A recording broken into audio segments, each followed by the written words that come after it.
অনেক মাদ্রাসার তালিবুল ইলম আছেন যারা কোরআনের তর্জমা তাদের পাঠ্য সিলেবাসের অন্তর্ভুক্ত থাকে।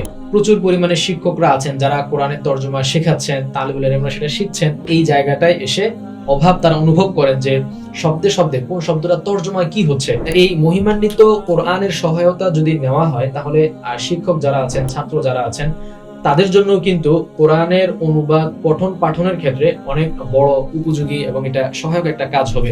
এই মহিমান্বিত কোরআন বাংলাদেশের প্রথিতযশা আলেম যারা আছেন তাদের তত্ত্বাবধান এবং তাদের নিরীক্ষণ সরাসরি সম্পৃক্ততার মাধ্যমেই বর্তমানে এটা বাজারে আছে। মহিমান্বিত কোরআনের সবচেয়ে বড় বৈশিষ্ট্যের জায়গা যেটা, সেটা হচ্ছে মহিমান্বিত কোরআনে দুই ধরনের অনুবাদকে ধারণ করা হয়েছে। প্রথমত হচ্ছে প্রত্যেকটা শব্দ ভেঙে ভেঙে এক একটা শব্দের কি অর্থ হতে পারে এটা লেখা হয়েছে, এবং এই খুচরা খুচরা শব্দগুলোর অনুবাদগুলোকে আমরা একসঙ্গে সমন্বয় করলে পূর্ণাঙ্গ যে অনুবাদটা দাঁড়ায় এক একটা আয়াতের, সেই বিষয়টাকেও এখানে তুলে ধরা হয়েছে। পবিত্র কুরআনুল কারীমে টোটাল শব্দ সংখ্যা প্রায় ৮০,০০০-এরও উপরে। সেখান থেকে মৌলিকভাবে যেই শব্দগুলো ঘুরে ফিরে কোরআনুল কারীমে ব্যবহার হয়েছে এগুলোর সংখ্যা ২০০০-এর মতো।